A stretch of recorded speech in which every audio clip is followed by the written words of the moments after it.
Mr. Court Officer, please. Zoti sekretari i seancës, ju lutem paraqisni lëndën.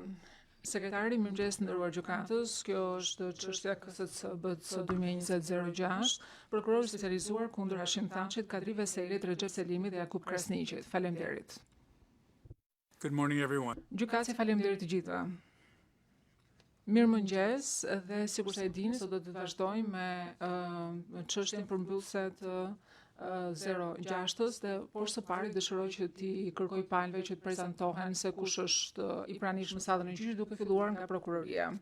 Prokuroria, mirëmëngjes nderuar gjykatës, sot ZBS-ja përfaqësohet nga Nathan Quick, Claire Lawson, zoti Alan Tiger, James Pash dhe Matthew Holling, ndërkohë që unë jam Kim Quest, prokurore specializuar. Gjykatësi, faleminderit prokurore. Mbrojtësi viktimave? Zoti Laws, mirëmëngjes nderuar gjykatës, unë jam Simon Laws, jam përfaqësuesi i viktimave në këtë çështje. Gjykatësi, faleminderit. Mbrojtësi zoti Thaçi, Misetic, mirëmëngjes nderuar gjykatës, unë jam Luka Misetic, që jam mbrojtja e zotit Thaçi, kam së bashku zonjën Nina Tavakoli, kemi këtu së bashku edhe zoti Matej Pustej dhe dy anëtarë të tjerë të mbrojtjes së zotit Thaçi. Zoti Dixon, mirëmëngjes nderuar gjykatës, unë jam Rodi Dixon për zotin Veseli, unë mbështetem nga zonja Royen, zonja O'Reilly, ndihmësja ligjore dhe gjithashtu edhe Herman Misetic. Thank you, Mr. Dixon. Faleminderit zoti Dixon. Zoti Roberts, fjala është për juve, për mbrojtjen e zotit Selimi. Roberts, mirëmëngjes nderuar gjykatës, unë jam Jeff Roberts, përfaqësoj zotin Selimi. Së bashku jam me ekipin tim, me Eric Tallin, me Chat, Fortuna Sharameti dhe pas meje janë dy persona të tjerë të ekipit tonë. Krasniqi. Tani mbrojtja e zotit Krasniqi. Zonja Lagendra. Mirëmëngjes nderuar gjykatës, unë jam zonja Lagendra për zotin Jakub Krasniqi. Së bashku me mua është zoti Aidan Ellis dhe Viktor Bajasu, që janë bashkëmbrojtës, zoti Mentor Beqiri dhe zoti Jakub Përiqi, që janë bashkëpunëtor dhe janë mbështetës tonë, dhe një person tjetër i ekipit është gjithashtu i pranishëm si pjesë e mbrojtjes së zotit Krasniqi.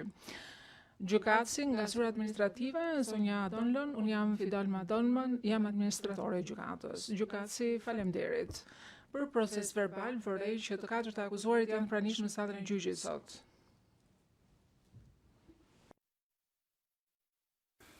So before we begin with Përpara se sa të fillojmë me argumentet përmbyllëse, me deklaratat përmbyllëse, ka kërkuar leje fotografi në mënyrë të tillë që të mund të bëj disa fotografi të sallës së gjyqit. Mund të vazhdoni, zotëri.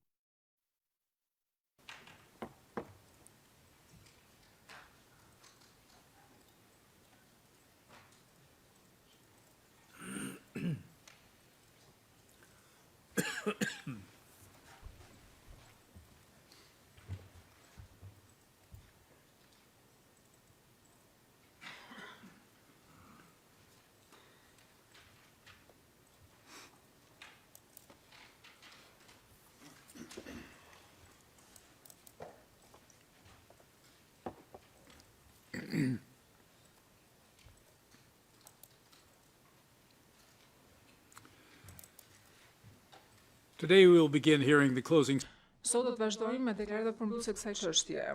Do të ndjekim rendin e ditës që është përcaktuar në urdhrin e trupit gjykues për deklaratat përmbyllëse, që është parashtrimi protokolluar F03639. Si kujtues, dua t'ju them që seanca e ditës së sotme është planifikuar që të përfundojë në orën 16:45. Do të kemi pushime të planifikuara për gjysmë ore, njëra në orën 10:30, më pas do kemi pushimin në orën 11 që është pushimi i zakonshëm. Kemi një pushim për drek që është 1:30 që fillon në orën 1 dhe më pas kemi një pushim për 15 minutash në orën 14:30. Kemi edhe një pushim tjetër 15 minuta në orën 15:30 që do të fillojë në 15:45. Përpara kësaj, ne kemi disa çështje paraprake që dëshirojmë që të trajtojmë.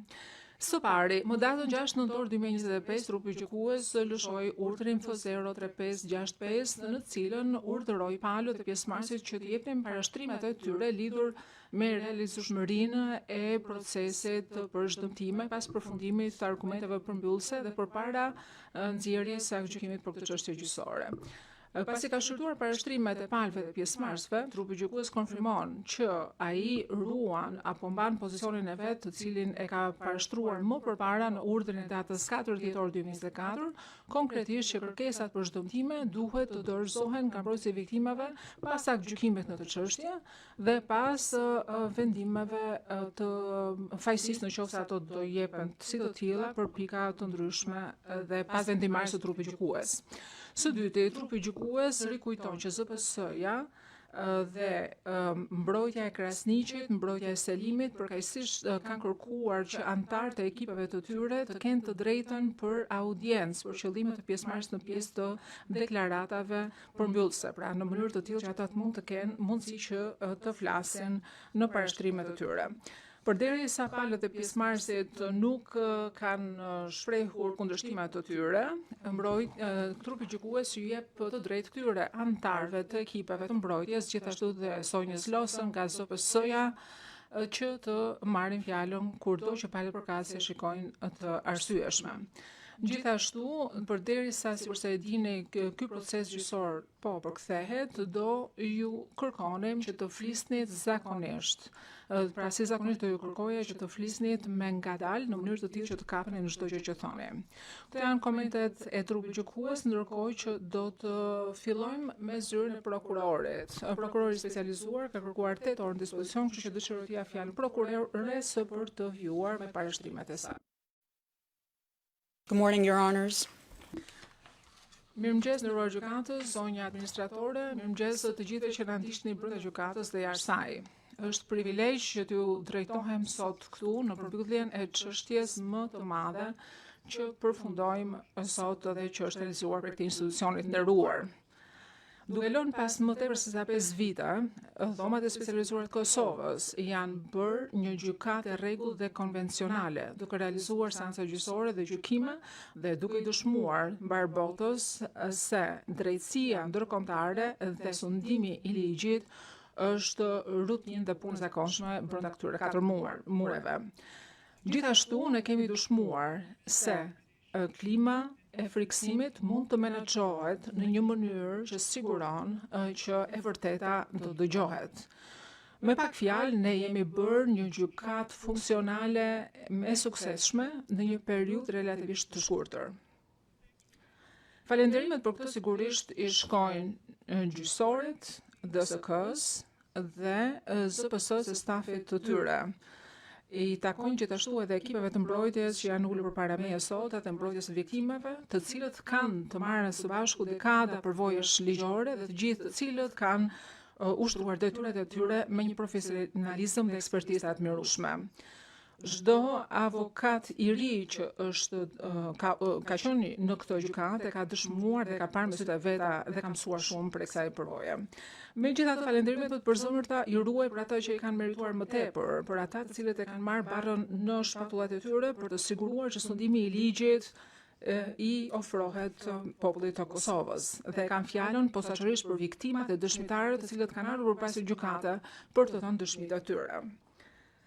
Pavarësisht frikrave, kërcënimeve, stigmës dhe pavarësisht këtyre situatave me cilët janë përballur dëshmitarët e familjet e tyre nga një grup i kufizuar po me zë në Kosovë, këta dëshmitarë e kanë dëshiruar kaq shumë të vërtetën që të dalë në pa, sa pavarësisht të gjitha pengesave kanë përzgjedhur që të bashkëpunojnë me zyrën time dhe të japin dëshmi përpara kësaj gjykate. Të gjitha i kanë bërë në përpjekje për të ndihmuar për krijimin e një historiku të besueshëm dhe të ndershëm të ngjarjeve nga 1998 dhe 99, ku mbi 100 persona janë vrarë dhe qindra të tjerë janë abuzuar në dhe për rreth 50 plus kampe ndalimit të UÇK-s. Kjo çështje ka të bëjë me qëllimin e këtyre 4 të akuzuarve për të fituar dhe për të shtruar kontroll në të gjithë Kosovën. Kjo vendosmëri për kompetencë dhe për fuqi u has me diçka dhe kjo kishte të bënte me persona të cilët i kishin dalë përpara dhe që konsideroheshin si oponent, persona të cilët ose ishin ose perceptoheshin që ishin bashkëpunëtor me forcat serbe ose zyrtar serb ose institucione shtetërore ose që nuk mbështesnin synimet dhe mjetet e UÇK-s dhe më pas të qeverisë së përkohshme të Kosovës. Shpesh u përfshiheshin personat të lidhur me LDK-n, persona me etnicitete rome edhe serbe. Dhe në mënyrë që të arrinin qëllimin e tyre, të akuzuarit kanë kryer krime kundërshtarëve të tyre të perceptuar për të pasur kontroll në gjithë Kosovën.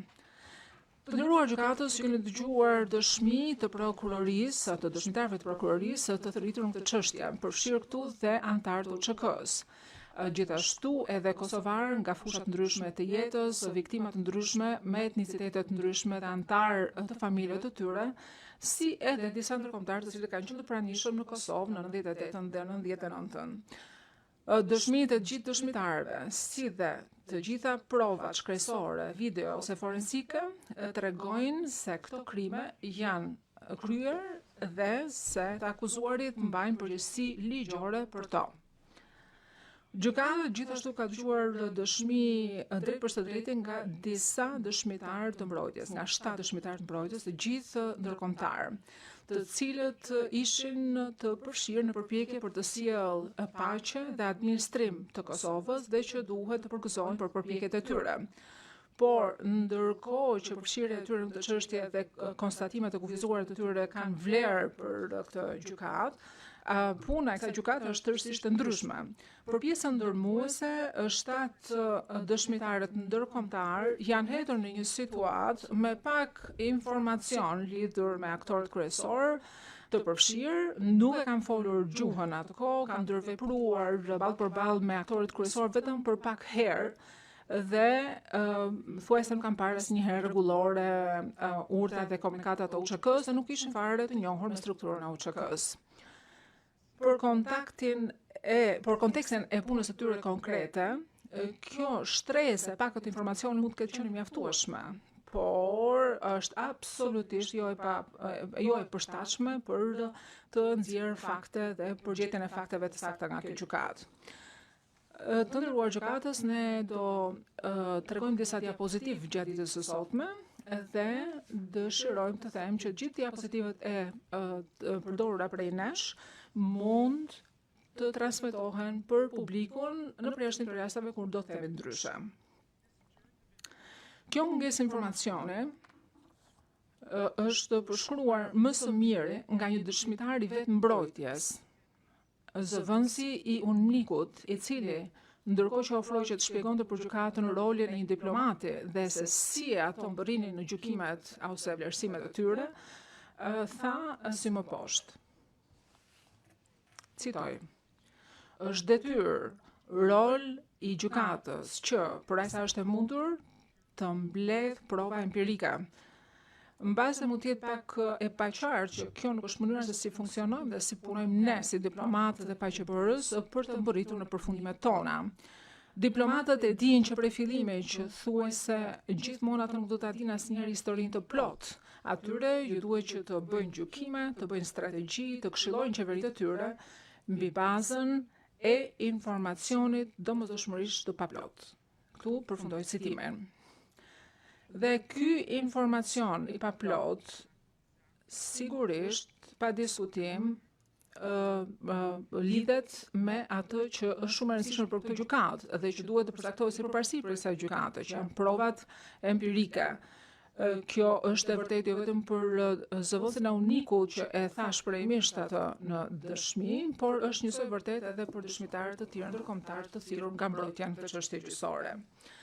Fatkeqësisht, ky gjykim nuk e ka shpëtuar klimës së friksimit të dëshmitarëve që ka qenë insistuese dhe e shtrirë në kohë dhe që ishte parashikuar prej nesh që prej fillimit. Dhe deri në masën që gjykata duhet të konsiderojë ato për ta bërë një vlerësim të drejtë të besueshmërisë dhe mbështetshmërisë të dëshmitarëve. E vërteta është që dëshmi për këtë kanë qenë edhe disa prej përpjekjeve që kanë ndodhur këtu në Hag. Pavarësisht kësaj, gjykata ka prova të shumta. Për shembull, të akuzuarit kanë qenë antar të shtabit përgjithshëm të UÇK-s përpara nëntorit të 98-s dhe ka prova që komandantët e zonave kanë marrë urdhra nga të akuzuarit dhe jo e kundërta.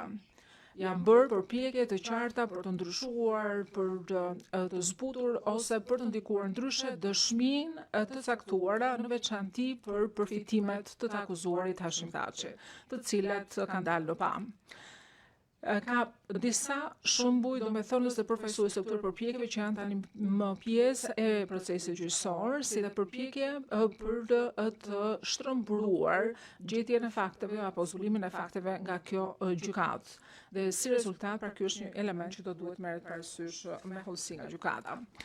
Pavarësisht këtyre përpjekjeve, shumë dëshmitar nuk janë penguar nga sigurimi i një dëshmie të besueshme të ngjarjeve dhe kjo flet jo vetëm për kurajen e tyre, por gjithashtu edhe për fuqinë e kësaj gjykate dhe transparencën e procesit. Gjykata ka përfaqësuar mundësinë për sundimin e ligjit të jetë kryesore dhe mbi të gjitha dhe për të vërtetën për të dalë në pam. Një dëshmitar, për shembull, që ka humbur të birin dhe bashkëshortin e saj, nuk e ka gjetur asnjëherë trupat e tyre, ka dëshmuar për ne. Dëshmitarja 00072 foli për rëndësinë e ditjes dhe vlerësimit të vërtetës, në fjalë që mund të thuhen vetëm nga një nënë dhe nga një bashkëshorte që ka vuajtur një tragjedi që nuk përshkruhet dot me fjalë. Ajo tha, dhe këtu citoj, do shkoj deri në fund të botës sa për të arritur të vërtetën. Për aq sa të mundem, nuk do të rriqem asnjëherë derisa të mësoj të vërtetën dhe vetëm të vërtetën. Dhe do të vazhdoj që të shkoj kudo që kërkohem të shkoj. Nuk do ndaloj asnjëherë. Do vdes me dhimbje dhe me plagë në zemër. Më duket sikur e kam parë përsëri djalin dhe bashkëshortin tim. Fundi i citimit këtu. Është e rëndësishme të vjetre që pas krimeve për ngritjes së akt akuzës, ky dëshmitar nuk është kthyer në Kosovë dhe asnjëherë nuk shkoi më në shtëpinë e saj në Kosovë. Megjithatë, duhet kemi parasysh që shumë prej dëshmitarëve shqiptar të Kosovës nuk e kanë pasur këtë mundësi, duke e bërë gatishmërinë e tyre për dëshmuar këtu më të komplikuar. Megjithatë, pavarësisht të gjithave, ata rrezikuan për të ardhur këtu për të përshkruar trishtimin atyre, ndjenjat e mërzisë dhe të tragjedisë së humbjes së personave të antarëve të tyre. Dëshmitari 04811 shpjegoi, citoj, 25 vite dhe asnjë përgjigje. Dhe ne nuk dim çfarë ka ndodhur dhe kjo është ajo çfarë të vret më shumë. Përfundimi i citimit. Dëshmitari 04368 dha dëshmi që pasi një prej të afërmëve të tij u mor nga UÇK-ja për t'u marrë në pyetje, familja nuk e pa më asnjëherë të afërmin e tyre. Familja në mënyrë të vazhdueshme i ka kërkuar UÇK-s informacion, por asaj nuk i dha asnjëherë asnjë lloj informacioni. Ai dëshmoi, citoj, kjo ka qenë shumë e vështirë për mua dhe për gjithë familjen time. Nuk e di, unë nuk e di, ne nuk e dim se pse e morën atë, për çfarë arsye, se ku e dërguan atë. Kur ti e merr dikën nga shtëpia e tij pa asnjë arsye, nuk mund të japësh asnjë shpjegimi për këtë. Fundi i citimit. Se dhe sot e kësaj dite, kjo familje vazhdon që të vuajë në mungesë të pasjes një fundi. Faktet e kësaj çështje dhe jurisprudenca e zbatueshme mbështesin një afat të gjatë për burgimin e secili prej të akuzuarve. Ndërkohë ne kemi dhënë një shpjegim faktual dhe ligjor në dosjen përfundimtare të prokurorisë dhe si rezultat do dua që t'i përmend të gjitha këto faktorët këtu. Ndërkohë që kolegët e mi do të vazhdojnë me prezantimet e tyre dhe do të trajtojnë disa prej argumenteve të mbrojtjes, ne i qëndrojmë asaj që kemi parashtruar në dosjen tonë që ne i qëndrojmë faktit që ne kërkojmë dënimin e personave konkret. Pra ne nuk kërkojmë një dënim për shtapin e përgjithshëm, por për persona konkret. Ndërkohë, SPS-ja kërkon vendim dënimi për të gjitha pikat e akuzës dhe vendosjen e një vendimi të vetëm prej 45 viteve mbështetur në kontributet individuale të krimeve. të bëra ose të kryera nga secili prej personave, Hashim Thaçi, Kadri Veseli, Recep Selimi dhe Jakub Krasniqi. Këto krime janë krime lufte dhe krime kundër njerëzimit dhe janë të rënda në natyrë. Dhe këto akuza nuk e kanë humbur vlerën e tyre me kalimin e kohës. Vazhdojnë të mbeten ende shumë të rënda. Për pjesën tjetër të kohës kemi dispozicione si prokurori, kolegët e mi do të vazhdojnë që të diskutojnë për përgjegjësinë e të akuzuarve për krimet akuzuara në akt akuz. Së pari, zoti Tigër dhe zonja Losën do të diskutojnë planin e ato akuzuarve për të fituar dhe të ushtruar kontroll në gjithë Kosovën dhe hapat kriminal të kryer për të eliminuar oponentët dhe për të arritur qëllimin e tyre. Zoti Paç më pas do bëjë një përmbledhje të modeleve të krimeve, përfshirë këtu persekutimin, trajtimin mizor, ndalimin arbitrar, torturën, vrasjen dhe zhdukjen me forcë, të cilat kanë ndodhur në autoritetin e të akuzuarve në përputhje me qëllimin e tyre të përbashkët kriminal. Zoti Kuik më pas do diskutoj për strukturën dhe funksionimin e shtabit përgjithshëm dhe të UÇK-s gjatë periudhës së akt akuzës. Zoti Kuik më pas do të flasë rreth krijimit të qeverisë përkohshme të Kosovës dhe se si kjo i ka dhënë të akuzuarve një shtysë paralele dhe shtesë me cilën do të ekzekutonin qëllimin e tyre të përbashkët kriminal. Së fundi, zoti Holing do të diskutojë lidhur me elementët e përgjegjësisë individuale kriminale. Faleminderit shumë nderuar gjykatës për vëmendjen.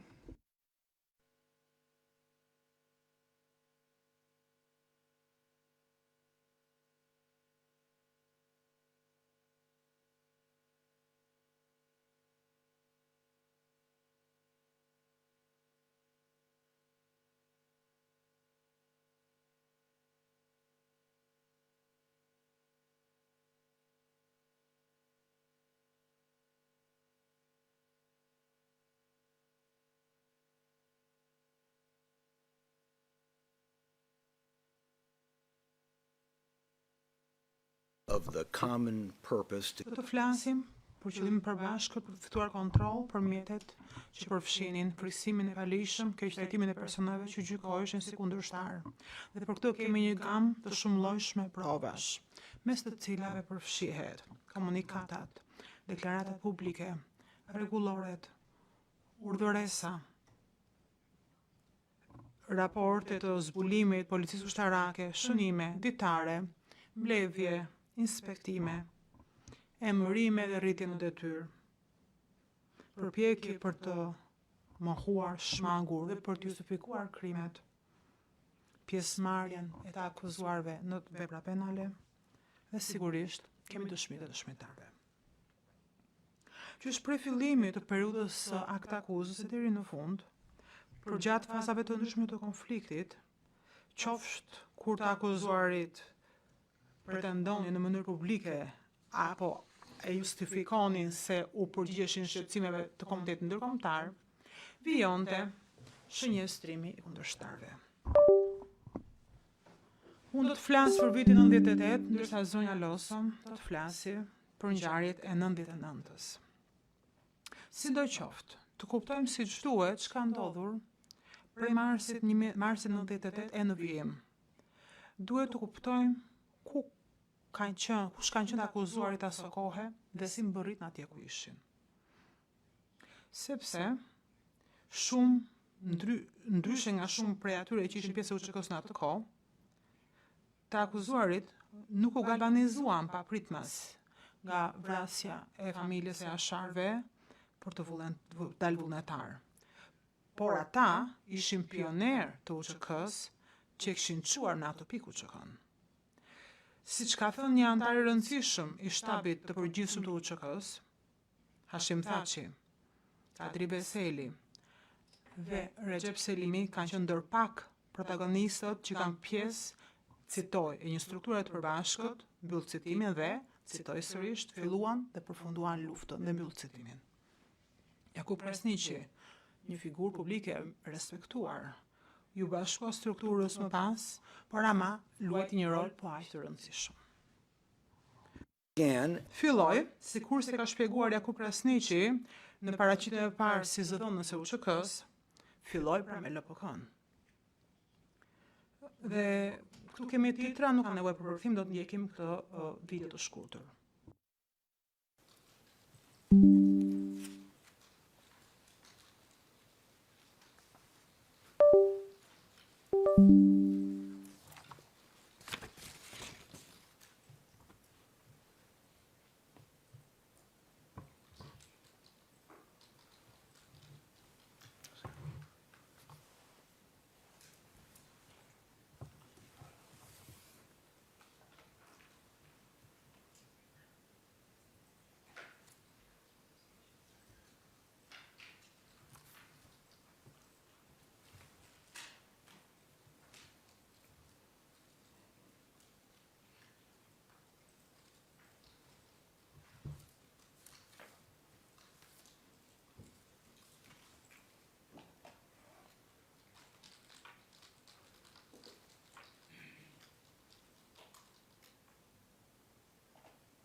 The LPK is the LPK-ja ishte forca politike, sikurse ka shpjeguar zoti Kresniqi, që meritonte meritën e vet që kishte krijuar Ushtrinë Çlirimtare të Kosovës. Sikurse ka thënë Azim Sylla në provën po 1875, UÇK-ja mund të konsiderohet si një krijim apo si një pjesë e krahut ushtarak të LPK-s.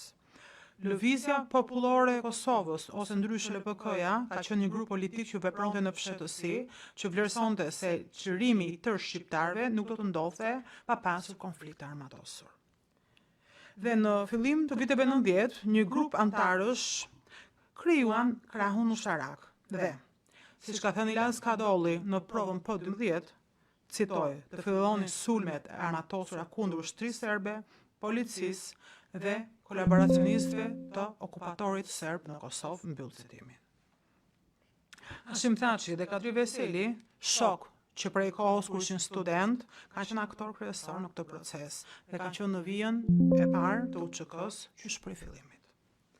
Këtë mund ta gjeni në provën P4216.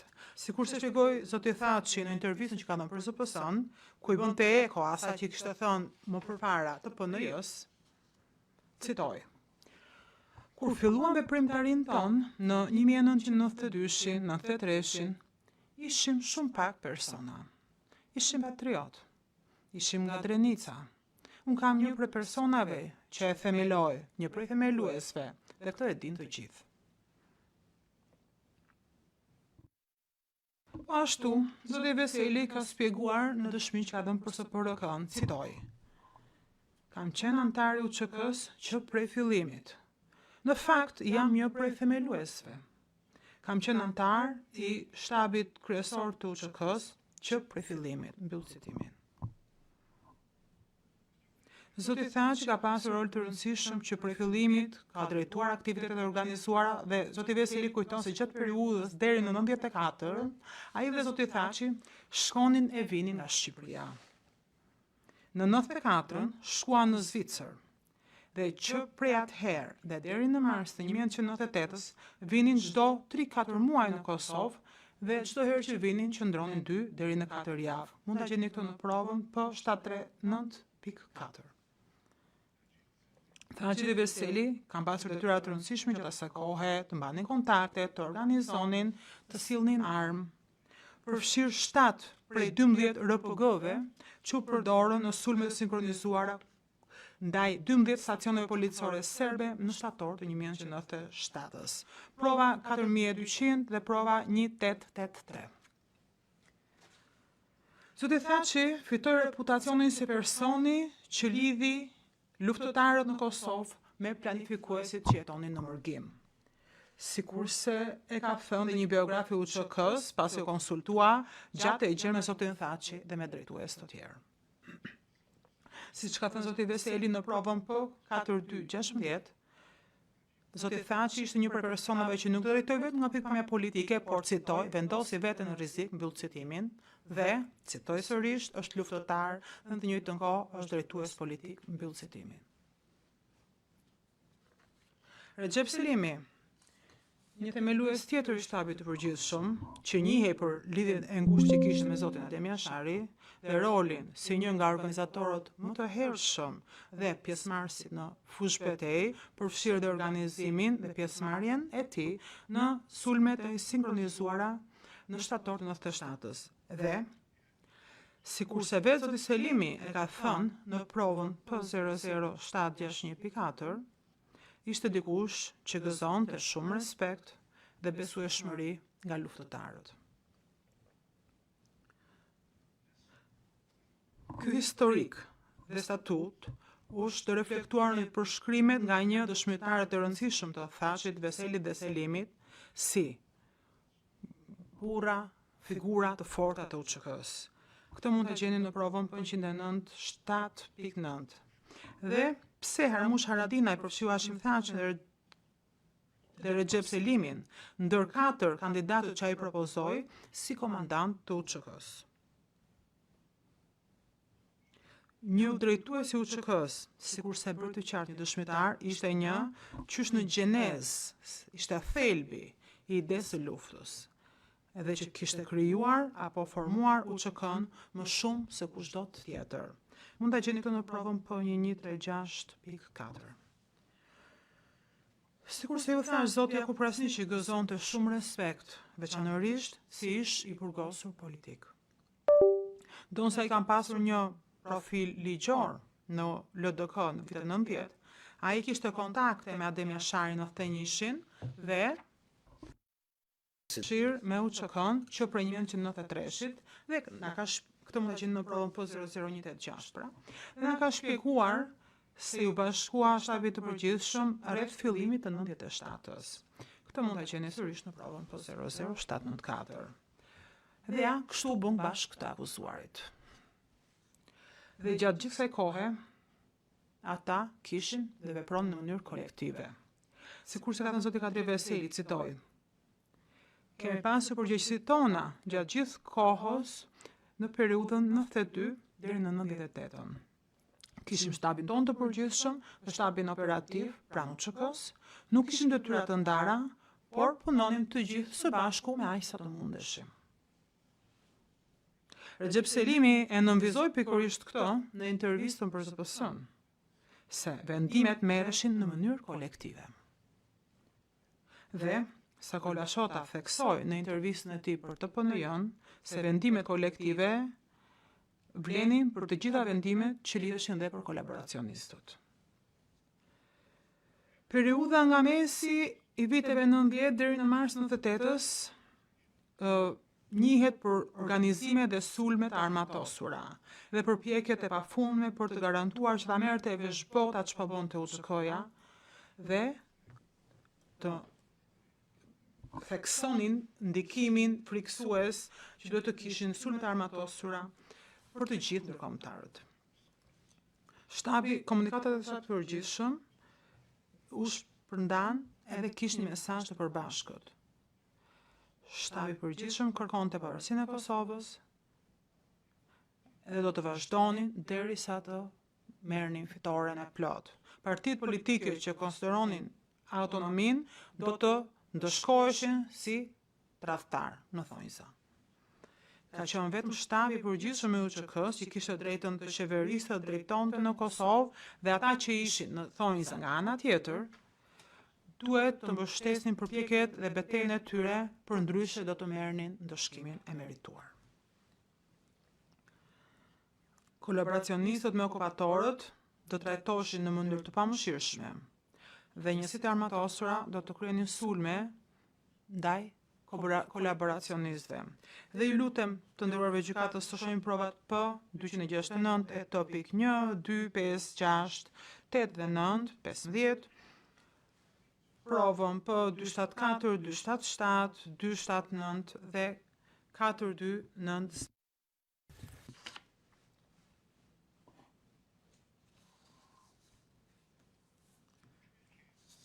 Komunikata tregonin se këto sulme përfshinin serbët që njiheshin si kolonizatorë, antar të Partisë Socialiste Serbe që kishin dhënë fjalime në funeralin e dikujt që ishte ekzekutuar nga antarët e UÇK-s, nga njësitë e UÇK-s, rektori i Universitetit Serb në Prishtinë dhe vozitësit i personal, persona që pretendohej se bashkëpunonin me organet e okupatorit apo se merrin pjesë në përmbajtje të tjera të paspecifikuara antikombëtare. Këto shënjestra ishin në përputhje me fushveprimin e gjerë të bashkëpunimit, si komunikojnë nga shtabi i përgjithshëm i UÇK-s. Për shembull, ata që citoj në mënyrë të verbër të shërbenin sklavizorëve të huaj dhe që rrezikonin lirinë e vendit. Mund të shikoni këtu në provën 26915. Ka raste kur zoti Krasniqi apo të tjerët pretendonin se bashkëpunëtorët ishin persona që shërbenin policisë dhe ushtarëve. Pikë së pari, edhe ky kufizim i re nuk e shërben për të justifikuar krimet, siç do të flas më vonë zoti Paç. Së dyti, prova duhen vlerësuar në të rësinë e tyre dhe ka shumë e më shumë komunikata dhe deklarata që bëjnë të qartë se ndër bashkëpunëtorët përfshiheshin ata që pretendojnë se shërbenin apo përkuleshin përpara okupatorëve.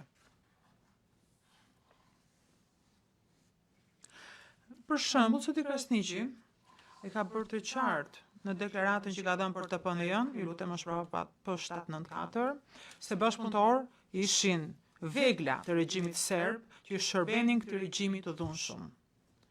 Se ishin të shumt në sferën ekonomike, kulturore dhe politike, por edhe në fushën e sigurisë. Dhe ndërta përfshihen edhe ata që kishin dëmtuar veprimtaritë politike dhe ushtarake të UÇK-s.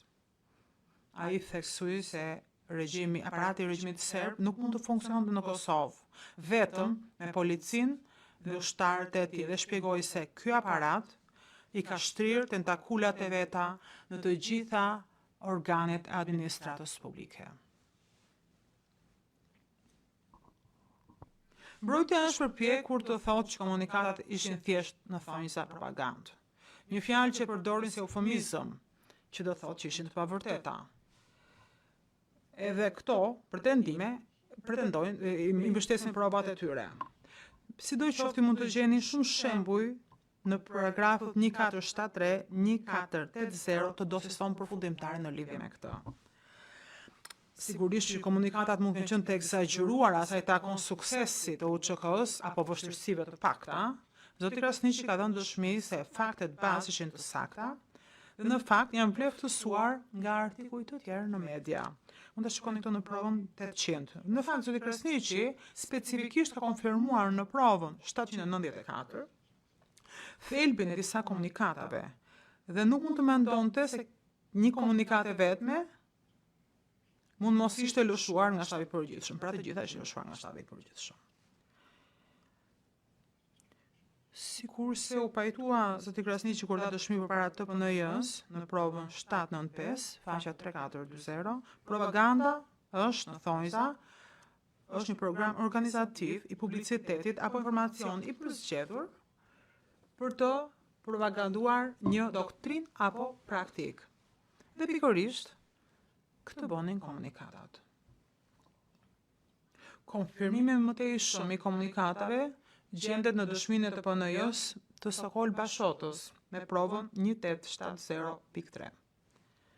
Kur i bën një pyetje të thjeshtë, si trajtoheshin bashkëpunëtorët, ai shpjegoi se në thonjza, me vendim të shtabit të përgjithshëm, kundër tyre merreshin masa, mbyll citimin, të cilat, citojmë sërish, synonin të përcjellin mesazhin që askush nuk duhet të sillet më në këtë formë, mbyll citimin. Dhe vijon më tej. Citojmë, dhe shtabi i përgjithshëm në komunikatet e veta shpallte se personat të tjerë që ishin trajtuar në të njëjtën mënyrë duhet të mos e bënin më këtë gjë. Bashkëpunëtorët, shpjegonte ai, paralajmëroheshin fillimisht dhe nëse nuk ndalonin, atëherë merreshin masa ndëshkuese ndaj tyre. Dhe kur e pyetën cilat ishin këto masa ndëshkuese, ai tha, në thonjza, në shumicën e rasteve merri vendimi për t'i vrarë, mbyll citimin. Pra ju mund ta shikoni një shembull pikërisht të kësaj në komunikatën 28. Citoj. Shtabi qendror i UÇK-s mori vendimin për t'i ekzekutuar pasi ishin paralajmëruar më herët që të hiqnin dorë nga bashkëpunimi me okupatorët dhe të respektonin vendimin e publikuar në komunikatën numër 27 nga shtabi qendror i UÇK-s. Një prej viktimave ka qenë deputet i Partisë Socialiste të Serbisë. Zëri i Kosovës, organi i LPK-s, doli në përfundimin se likuidimi i tij tregonte në thonjza se shqiptarët janë të vendosur në udhën e tyre për të larë hesapet me të gjitha ata që pengojnë diellin e lirisë. Mbyll citimin. Një shembull tjetër i këtij për të shpjeguar për këtë përkufizim dhe se si ata donin të friksonin këta persona, mund ta shikojmë në komunikatën 28, ku shpallet se këto ekzekutime duhet të shërbejnë si paralajmërim për të gjithë bashkëpunëtorët dhe tradhtarët në thonjza, veçanërisht ndaj atyre që me pretekstin se ishin në ndrysni prej qendrave prej Serbisë, duhet të bënin marrëveshje për të ndryshuar marrëveshje me okupatorët, çka ishin në kundërshtim me interesat kombëtare. Një shembull tjetër syresh gjendet në komunikatën 29. Citoj: vrasja e parë u krye më 13 janar të këtij viti, ku njësitë guerile ekzekutuan bashkëpunëtorin e policisë serbe, Pasli Hasanin nga Braboniq, Mitrovica.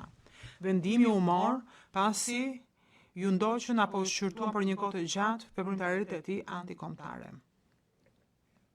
Dhe sigurisht, një paralajmërim i gjerë për një audiencë të gjerë për bashkëpunëtorët e mundshëm. Citoj: kjo është hera e fundit që bëjmë thirrje bashkëpunëtorëve të okupatorëve të heqin dorë nga rruga e tyre e turpt. Përndryshe, njerëzit do të marrin hak në mënyrë të pamëshirshme ndaj tyre kudo që të jenë dhe me këdo që të jenë. Vërtet ka theksuar se Bashota i tha kësaj gjykate se ka folur në mënyrë hipotetike, thjesht ka hamëllsuar. Por mjaft të lexosh dëshminë e tij që i ka dhënë të PNJ-s për ta kuptuar që në fakt nuk ka qenë kështu. E para njërë është 100% e qartë se ai u përgjigj pyetjeve duke thënë thjesht çfarë ka ndodhur në përgjigjen e tij. Edhe dhe pas momentit kur Pika pretendonte se ishte thjesht hipotetike ajo çka thënë ai, Bashota ka folur qartë për bashkëpunëtorët që paralajmëroheshin dhe ka thënë në thonjza. Dhe disa prej këtyre personave respektonin paralajmërimin, por disa jo. Mbyll citimin. Këtë mund ta gjeni në faqen 19 të provës P1870. Mbrojtja po ashtu pretendon, këtë mund ta gjeni në dosjen e gjyqësore të zotit Selimi, paragrafi 594, se Bashota e ka tërhequr dëshminë sa i takon vendimeve kolektive që merreshin nga shtabi i përgjithshëm në lidhje me bashkëpunëtorët. Në fakt, ai e konfirmoi. Pavarësisht përpjekjeve të vagabueshme për të zbutur nivelet konkrete dhe detajet sa i takon rëndësisë së dëshmisë së tij, Bashota sidoqoftë e pranoi se atë që tha në mënyrë eufemistike si thirrje për të bashkëpunuar me armikun, në fakt ai tha me fjalët e tij që ishin vendime kolektive, të cilat shprehin përmes komunikatave. Mund ta gjeni këtë në transkriptin 22-986-87. Po ashtu konfirmoi se komunikatat njiheshin nga i gjithë opinioni publik edhe nga ushtarët e UÇK-s. Pak kohë pasi u bë zëdhënësi zyrtar, e kur Krasniqi tha në një intervistë se konfirmonte i konfirmoi të PNJ-s saktësinë asaj që kishte thënë. Citoj: bashkëpunëtorët paralajmërohen se do t'i vrasim nëse vazhdojnë të ndjekin rrugën e gabuar. Dhe më pas tha dhe shtoi, sidoqoftë si ushtri, ne respektojmë rregullat ndërkombëtare të luftës. Këtë mund ta gjeni në provën 809. Në fakt, në momentet më të rëndësishme, shtabi i përgjithshëm konfirmoi në fakt shënjestrimin e bashkëpunëtorëve. Për shembull, kur u bë publike UÇK-ja në 97 nëntor, në 97-s, Recep Selimi theksoi për turmat se çfarë kishte bërë UÇK-ja. Pra, që kishte kryer veprimtari çlirimi kundër okupatorëve dhe citoj, si dhe ndaj bashkëpunëtorëve shqipfolës, kolaboracionistëve. Pashtu theksoi se ata që kishin qëndrime pacifiste denigronin luftën e shenjtë. Kjo mund të gjendet në provën 1878. Dhe kur anëtarët të shtabit të përgjithshëm dolën për herë të parë në televizor në mars të 98-s, e bën të qartë se autonomi nuk do ta pranonin. Dhe i lëshuan një paralajmërim qeverisë shqiptarëve të Kosovës të dorëzonin fondet, përndryshe do kishin përgjegjësi, do mbani përgjegjësi për këtë, dhe theksuan se gjitha veprimet e UÇK-s ishin drejtuar kundër okupatorit serb dhe në thonjza kundër kolaboracionistëve të shtypsve. Kjo gjendet në provën P4217. Ky ishte fillimi i marsit, kur të akuzuarit ishin ende në një grup të vogël që pretendonte se donte të çlironte Kosovën me forca me anë të armëve kundër policisë, ushtrisë serbe, bashkëpunëtorëve të tradhtarëve. Por fillimi i marsit njihet fatkeqësisht edhe nga sulmi që i ndodhi familjes së Jasharve dhe vrasjes së Adem Jashar dhe familjes së tij. Një ngjarje që nxiti atë për të cilat pajtojnë të gjitha palët, fillimin e zgjerimit eksploziv të UÇK-s nga origjina e vet guerile. Zoti kujt do të flas më shumë hollësi për krijimin dhe konsolidimin e njësiteve nga shtabi i përgjithshëm gjatë periudhës kohore. Por unë po ju jap thjesht një panoramë të përgjithshme. Shtabi i përgjithshëm, i cili për vite i kishte garantuar ndjekësit e mundshëm dhe publikun se nuk do të ndaleshin, edhe nëse konflikti do të bëhej më i madh dhe më gjatë derdhës, filloi të vepronte më njëherë. Sikur se thuhet në dosjen tonë përfundimtare, paragrafet 25 dhe 27, Hashim Thaçi, Kadri Veseli dhe një grup i madh i LPK-s dhe aktivistë të besuar hynë në Kosovë, ku këta aktivistë filluan të udhëhiqnin, të krijonin njësitë ekzistuese dhe të krijonin njësitë të reja, duke përdorur vullnetarët të cilët donin të krijonin ushtrinë për të çliruar Kosovën. Dhe ishin krenar për të qenë ushtar besnik dhe të ndëshkoheshin qoftë dhe me vdekje në qoftë se nuk e respektonin këtë beti. Në të njëjtën kohë, shtabi i përgjithshëm forcoi dhe formalizoi marrëdhëniet ekzistuese në vende si Dukagjini dhe Llapi dhe rekrutoi ushtar profesionist për të ndihmuar për të stërvitur dhe për të krijuar UÇK-n. Sikurse tha Jakub Krasniqi në provën P796, UÇK filloi të zgjerohej nga një ushtri guerile dhe ishte shtabi i përgjithshëm që në thonjza kishte përgjegjësinë për të organizuar këtë ushtri. Në fakt, kjo është një periudhë ku shtabi i përgjithshëm ishte përfshirë konkretisht në veprime. Siç vërejti Bislim Zyrapi në provën P065, përpara arritjes së profesionistëve ushtarak, shtabi i përgjithshëm i UÇK-s kishte kontroll mbi të gjitha njësitë e tyre, por mënyra se si deri në atë kohë shtabi ushtronte kontrollin e tij kishte qenë një barrë e madhe për të. Kjo pasqyronte natyrën dhe mënyrën se sa aktive, sa të angazhuar dhe të akuzuar dhe pjesëtarë antarë të tjerë të shtabit të përgjithshëm ishin. Zyrapi vetë detyruar të priste në Shqipëri për një kohë të gjatë edhe pasi ishte pranuar dhe priste që tha që të mërrinte në Kosovë që ta sillte atë bashkë me të. Këta mund ta shihni në një pasqyrim tjetër në provën P1265 që nuk duhet të shfaqet për publikun.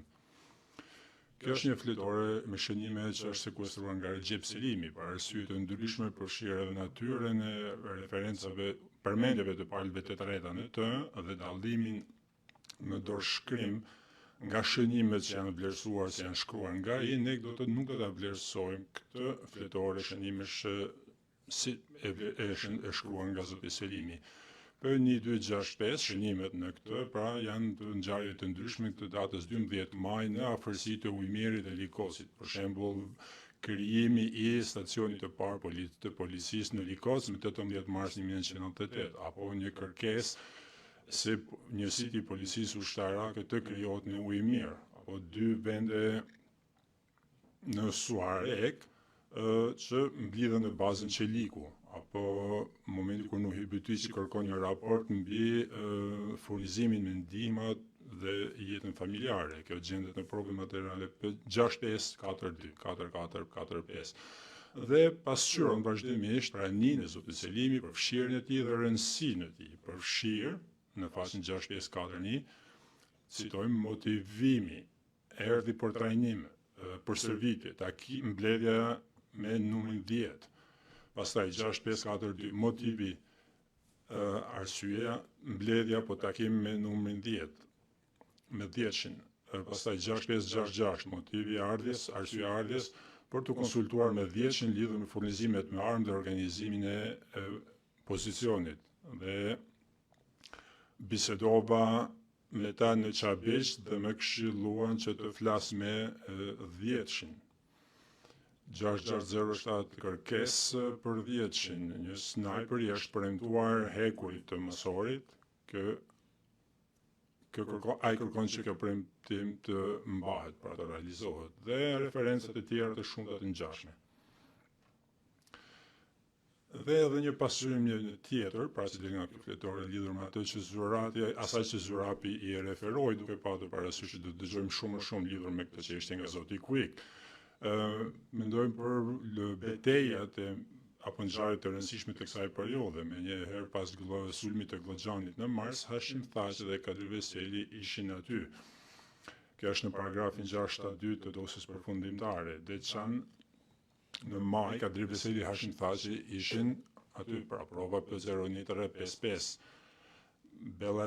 Në mjerën Bellachevc në qershor, Hashim Thaçi, Kadir Veseli ishin aty, prova P1273. Në Rahovec në Korrik, Hashim Thaçi, Kadir Veseli dhe Recep Selimi ishin aty, prova P1355.2. Grykalla Pushnikut, Hashim Thaçi dhe Kadir Veseli ishin aty, prova P189, faqe 70. Pra, në këtë mënyrë të ngarkuar për të përdorur fjalët e Zurapit. Shtabi i përgjithshëm për krijon të ndërtonte një ushtri përfshirë edhe njësitë të specializuara të armatosura të ndërhyrjes së shpejtë për detyra të veçanta, polici ushtarake, shërbime zbulimi, njësi speciale. Dhe siç e biseduam, shtabi i përgjithshëm për vite me radhë kishte siguruar rajonin dhe në veçanti mbështetësit e tyre të mundshëm përmes komunikimeve të tyre se kolaboracionistët bashkëpunëtorët do të ndiqeshin dhe do të trajtoheshin pa mëshirë. Dhe kjo është saktësisht ajo që ka ndodhur. Tani keni parasysh edhe një herë provën P1265, fletoren me shënime të sekuestruar nga zoti Selimi, ku pasqyrohet prania dhe përfshirja e tij. Në këtë fletore gjithashtu shihet për çndrimin tek kolaboracionistët bashkëpunëtorë dhe të dyshuarit gjatë gjithë kohës, gjatë gjithë periudhës, përfshirë edhe kontaktet e shpeshta me Baxhanakun, i cili është polic serb, dhe për mbledhjen me 3 bashkëfshatar të cilët ishin serb, apo për fyerjen e UÇK-s, duke u referuar atyre si Majmun apo Rugaç, dhe apo akuza për marrëdhënie të intime me një polic serb dhe të pasurit një fëmijë me të, apo për blerjen, marrjen në kohëve të fundit të një telefonit, prova 65 192 6605 dhe 6609. Në fakt fletoret, pra të asaj kohë dhe shënimet janë të mbushura me përmbajtje ku shënjestrohen bashkëpunëtorët nga policia, shërbimet e zbulimit, njësitë speciale, për të përmendur edhe në disa shembuj, për prova 575, 74, 2455, 26, 23, 651, 2638, 1265, 1644. Mbrojtja ju thotë juve që të mos i merrni parasysh këto shënime, duke u përqendruar atë që faktin para pretendimin që nuk dihet për këto fletore dhe duke spekuluar se ato mund të jenë të fabrikuara, duke lënë më një anë shtrirën apo shkallën në cilën këto fletore janë të mbushura me aspekte të jetës së përditshme dhe hollësi që janë pa pasoja dhe pa rëndësishme, apo për cilat apo informacionet që kërkojnë më shumë kontekst për domethënien e tyre, se si duhet të kuptohen, edhe më rëndësishme se fletoret duhet të vlerësohen në kontekstin e tërësisë së provave, ato konfirmohen në mënyrë të gjerë dhe në mënyrë konkrete. Dokumentacioni i çështjes në këtë gjykim përmban parashtrime të gjera lidhur me konfirmimin e këtyre materialeve përfshirë përmes materiale shpjegimeve individuale për secilin material në debatet për pranueshmërinë e tyre dhe këto gjenden në dosjen tonë përfundimtare. Po ju jap 2 shembuj, nuk duhet të shfaqet për publikun, kemi një fletore që ka të bëjë me zonën e Pashtrikut, që është marrë nga TPNJ-ja, dhe kur kalohen faqet, para kur shihen faqet, mund të shohim shënime të përsëritura që janë konfirmuar. Dhe edhe këtu, duke shohim slajdet që paraqiten, që nuk duhet të shfaqen për publikun, derisa të them unë se cili është dokumenti që mund të shfaqet për publikun. Faqja 9244 është përmendet një referencë aty e shënuar, që është konfirmuar nga dëshmitari 387 në transkriptin të 578 deri në 79, 9253 dhe 9256 janë pjesë të nënvizuara të konfirmuara nga dëshmitari W04771 në faqen e transkriptit 1525 dhe 254 dhe 258 deri në 259, 9254 konfirmuar pra nga dëshmitari AF467 në faqen 9270, pjesa e nënvizuar konfirmohet nga prova P1381, që është sekuestruar nga Jakub Krasniqi dhe konfirmuar nga dëshmitari W04752 në T1355.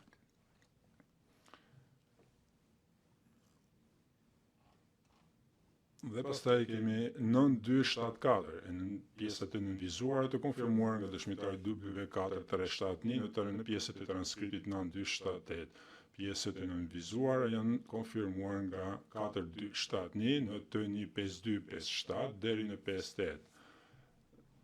9291 tani, pjesët e nënvizuara të theksuara të konfirmuar në P1417, të cilat janë sekuestruar nga Recep Selimi, dhe P837, të cilat janë sekuestruar nga Jakub Krasniqi. Të dyja këto janë konfirmuar nga shënimet me numra për pjesën e pashtrikut.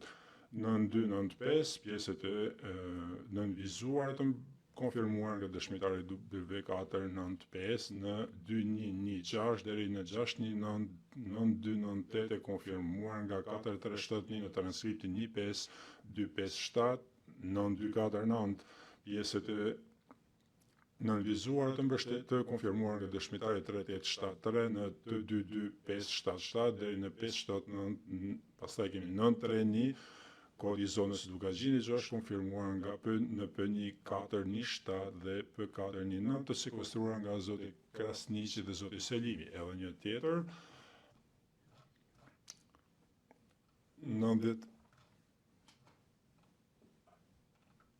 9269, këtu shohim një viktim në Drenos, e konfirmuar kjo pra nga W4489 në faqen e transkriptit 11772 deri në 774. Kjo viktim paraqitet gjithashtu në provën P74, fletore shënimesh edhe kjo.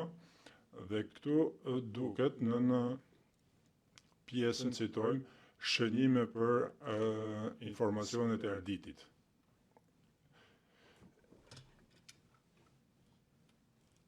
Dhe ne e dim, pra e cila konfirmon disa dyshime personat të dyshuar si dhe bashkëpunëtor, dhe ne e dim nga provat se data Arditi apo Arditi ishte antar i Shërbimit të Inteligjencës së Kosovës,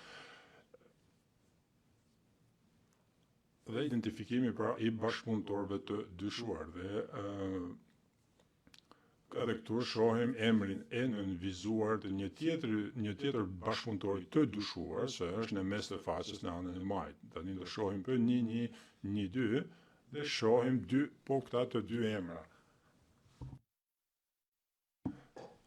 Dhe jemi në faqen në provën P1112 dhe shohim këto dy emra. P1112 është sekuestruar nga Jakub Krasniqi, apo ndoshta është një vlog shënimesh pra fletore, në mes të faqes i sekuestruar nga Jakub Krasniqi, apo të shohim edhe shënimet e mbledhura aty, edhe këto nuk duhet të shfaqen për publikun. Por P1644 janë shënime të marrën të sekuestruar të zgjedhur në Likos, Laush, Açarev gjatë operacioneve të MUP-it të serb në javën e parë të gushtit gjatë ofensivës që zmbrapsi shtabi në UÇK-s pas sulmit në Rahovec, dhe siç e ka thënë Sokol Bashota përpara të PNJ-s, UÇK-ja kishte materiale me shkrim dhe citojmë, kishte shumë ofensiva dhe shumë gjëra, gjatë ofensivës shumë gjëra u humbën. informacion, dhe siç e shohim në 09-8615 deri në 09-8619, kjo është konfirmuar nga dëshmitari W4337 në T510-5319 dhe nga prova P289. 09-8618 tani dëshmitari W4290 konfirmoi në shkrimin e tij në T25005-25007 dhe konfirmimi për referencën pra ku kërkohet dajes dhe hakit i kërkohen armë mund të gjendet në paragrafet 462-463 të dosjes përfundimtare. Në faqen 09-8621 gjashtë emrat e nënvizuar këtu mund të gjenden gjithashtu në provën P2459. Kur e ditën të njëjtë, 6 emrat e njëjtë që janë personat që po kërkoheshin, citojmë. Gjykatësi mikrofoni po bën pak zhurmë. Zoti Tegar, akoma problem? Keni vështirësi të më dëgjoni? Ja, kalojmë tek faqja 98. 09-8619 shohim marrjen e pyetjet të njëjtë ndaluar, i cili është marrë në pyetje nga disa persona, përfshirë dhe emrin e nënvizuar. Ky person para shfaqet gjithashtu në provën P709 dhe P1445, që janë sekuestruar nga unë miku nga Halil Çadaraku, të cilin siç ju kujtohet ka qenë shefi i G2-shit të shërbimit të inteligjencës në zonën e Pashtrikut. Këto prova materiale kanë të bëjnë në mënyrën se si një ushtar i QK-s ka marrë detyrë në prill të 98-s nga eprorët e tij, Fehmi Lladroci, Musa Jashari dhe Jadihir Demaku, si kusht për të bërë pjesë e UÇK-s. Detyra ishte të likuidohej një shqipfol, termi përdorur për të përcaktuar bashkëpunëtorët, i përdorur edhe nga Recep Selimi në fjalimin e tij të nëntorit 1997. Dhe ky shqipfoles ishte një person me i cili emri të cilit paraqitet është në provën P1644. Detyra u zbatua, por viktima shpëtoi. Kur ju tha në gusht të 99 se ajo do të transferohej në Drenicë, ushtarja u shqetësua sepse aty ishte vendi ku viktima, viktima pra dinte se kush ishte qenë personi që kishte sulmuar, aty jetonte viktima. Ushtarja pastaj kërkoi ndihmën e Çadarakut, i cili i shkruaj Tahir Sinanit në zonën e komandën e zonës së Pashtrikut, duke i kërkuar atij që ushtarja të mbrojë duke patur parasysh shërbimet dhe punën që kishte bërë. Sinani u përgjigj se ajo do të merrte detyra, citojmë, vetëm pas marrjes së urdhrit me shkrim nga shef Luli. Tani prova 09-8623-25, 3 faqe do të shikoni emrat e 3 meshkujve të rrëmbyer në 3 ditë të ndryshme në 3 vende të ndryshme, siç përshkruhet në paragrafin 314 të dosjes përfundimtare. Dhe në 09-8620 këtu kemi një listë pyetjesh. Kur keni dëgjuar për UÇK-n, kush është në UÇK, çka keni dëgjuar për popullin shqiptar dhe kështu me radhë.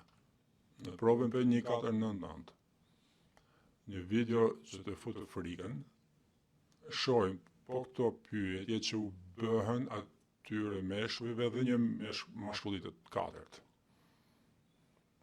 Kjo video ju jep një pamje nga të qartë nga brenda të dëshpërimit dhe braktisjes, ndjenjes së braktisjes së të ndaluarve dhe frikën apo edhe më keq që i pret ata.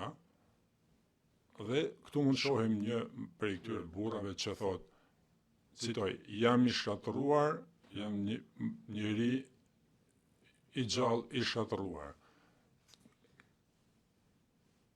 thjesht mendimi se fëmijët e vegjël po ju presin dhe që nuk mund të rrisë fëmijët e mi nesër, pra në jetë.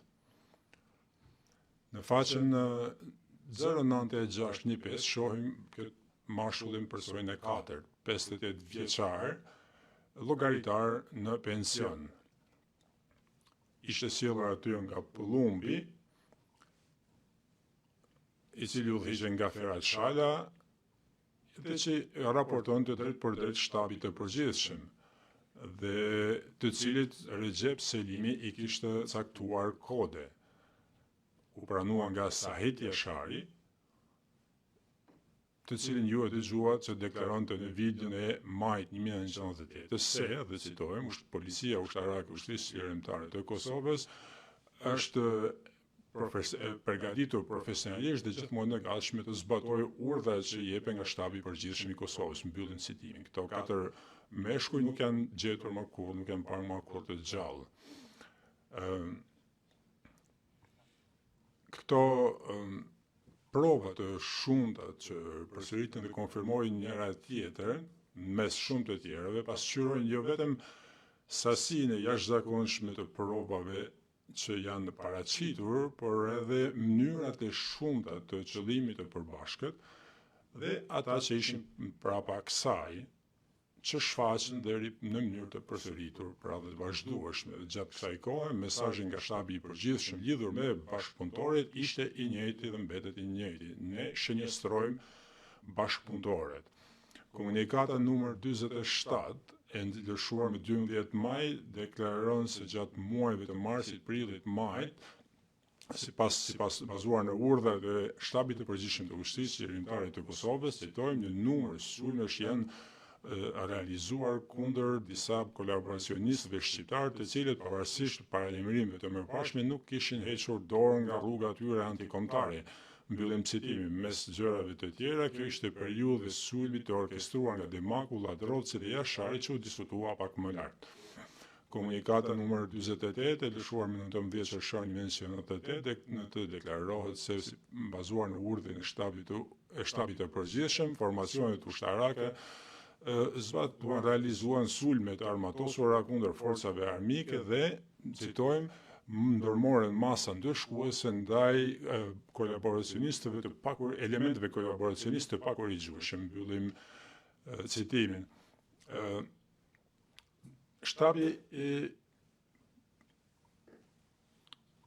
për zëdhënësi shtabit të përgjithshëm, Jakub Krashnisi, i cili sipas fjalës së vet ka përdorur, përfaqësonte dhe komunikonte publikisht politikën e shtabit të përgjithshëm dhe UÇK-n në atë kohë, mbyllim citimin, për 7/99 konfirmoi se shtabi i përgjithshëm shënjestronte bashkëpunëtorët në një intervistë të 11 qershor të 11 korrikut, të cilin ai e konfirmoi në dëshminë e dhënë para TPN-s, ishte e saktë. Ai u pyet lidhur me kritikat e UÇK-s, ndaj UÇK-s të bëra nga Kombashkia Ndërkombëtare lidhur me shkeljet e të drejtave të njerëzit të serbëve dhe të civilëve serbë dhe malazez. Ai u përgjigj me një kombinim që kujtohet mbreslënës për atë pranimit dhe përpjekjes për të shmangur atë, duke u përgjigjur, citojmë, ne nuk shkojmë për atje për të rrëmbyer, edhe pse disa njerëz kanë vuajtur, këta janë më shumë bashkëpunëtorë shqiptarë se sa civil serb. Mbyllin citimin ka në provën P00793. Kjo ishte e njëjta kohë kur shtabi i përgjithshëm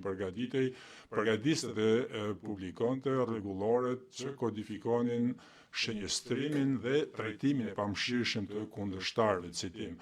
Mbrojtja gjithashtu parashtroi se ajo që quhej UÇK ishte thjesht një kombinim i pjesësh të ndryshme dhe njësisht të ndryshme dhe të autonome dhe përjedhoi ndalimet eventuale apo krimet kundërshtarëve nuk mund t'i atribuohen të akuzuarve, por UÇK-ja dhe shtabi i përgjithshëm nga krijimi i tij përbëheshin nga një grup i afërt dhe i ngjeshur me pika të fuqishme të vendosura për një kohë të gjatë. Askush nuk sugjeron se shtrirja e tij edhe sjellja e gjithë njësive të fshatit nën autoritetin e tyre kanë ndodhur në mënyrë të menjëhershme, Në fakt, në të kundërt, kjo ka qenë më shumë një proces në të cilit ndaj të cilit për të cilin të akuzuarit ishin të përkushtuar dhe që ka patur sukses të jashtëzakonshëm në një periudhë të shkurtër kohore për fakt të dhe fal leadershipit.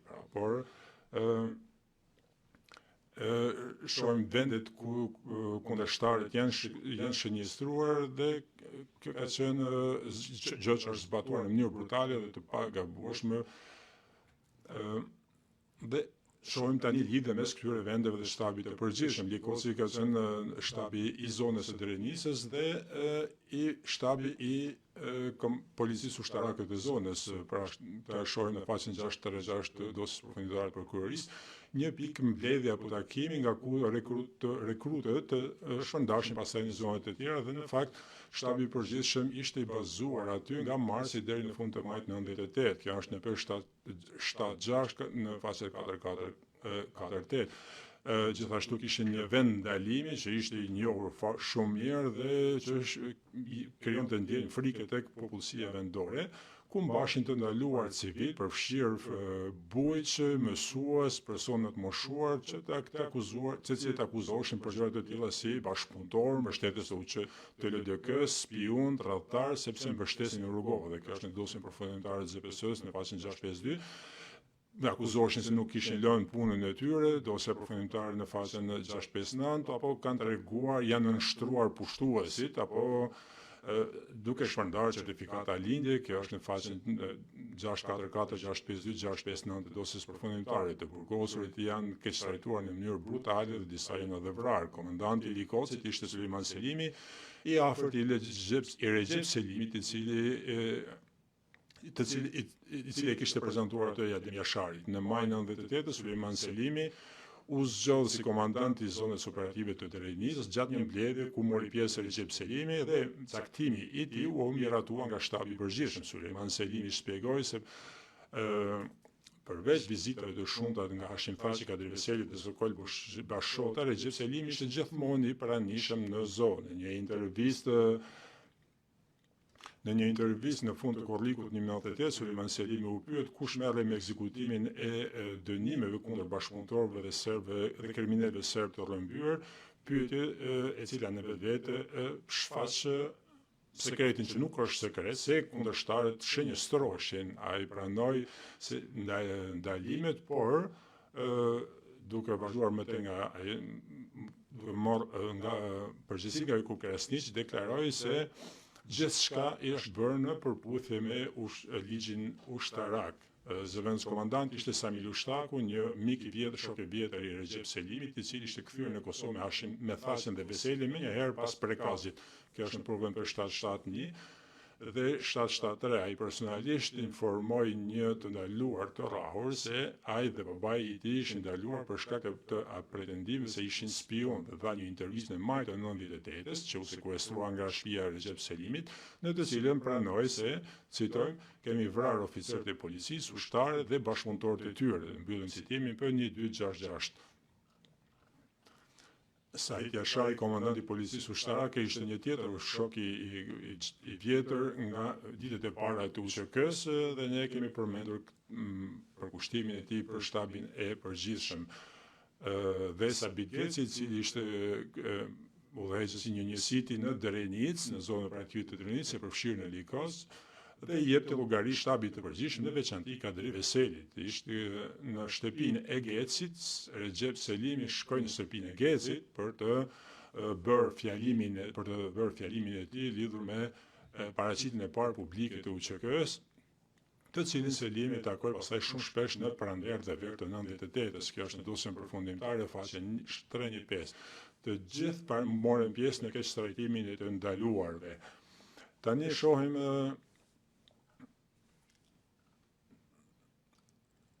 Jablanica, cila ishte, kjo është në faqen 666 në një vijim të dosjes përfundimtare të ZPS-s. Jablanica ishte një vend ku të ndaluarit u mbajtën në kushte njerëzore, u të keqtrajtuan brutalisht sepse akuzoheshin se ishin spion dhe bashkëpunëtor. Dhe aty komandanti ishte Lahi Ibrahima, antar i shtabit të përgjithshëm, me lidhje të gjata me të akuzuarit. Veseli është fshehur në shtëpinë e Brahimajt në Jabllanis në fillim të viteve 90 dhe Brahimaj propozoi një pseudonimin e Veselit Luli. Nga mesi i viteve 90, Selimi në mënyrë të shpesh u takua shpesh me Brahimaj dhe ka qëndruar në shtëpinë e tij në Jabllanis duke organizuar transferimin apo përcjelljen e armëve, planifikimin e aktiviteteve ushtarake. Midis 95-s dhe marsit të 98-s, Thaçi dhe Brahimaj, njëri prej pikave të kontaktit kryesor të Thaçit në Kosovë u takua një herë dhe 2 herë në vit. Shohem pra në faqen 671 të dosjes paraprake. Brahimaj ishte gjithashtu i pranishëm në një takim të komandës së Dukaxhinit ku miratuan rregullat që parashiheshin për ekzekutimin e bashkëpunëtorëve një pseudonim në Veselit Luli. Nga mesi i viteve 90, Selimi në mënyrë të shpesh u takua shpesh me Brahimaj dhe ka qëndruar në shtëpinë e tij në Jabllanis duke organizuar transferimin apo përcjelljen e armëve, planifikimin e aktiviteteve ushtarake.